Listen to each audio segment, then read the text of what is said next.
টাসিপ আকাশ টাকাশ এই যা তুই আমার মারলি কে দাম আমি আমার মারে দিয়ে কয়ে দিমু যে তুই আমার হুদে হুদে মারছাস ও মা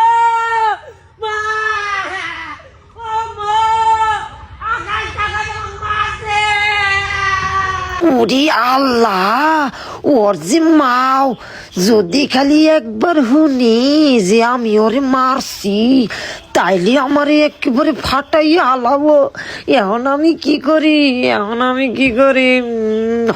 বুদ্ধি পাইছি। ও মাগো আকাশ টাকাশ আমার হাতের মধ্যে কামড়াইয়া আমার হাতটার মধ্যে একেবারে দাগ বানাইয়া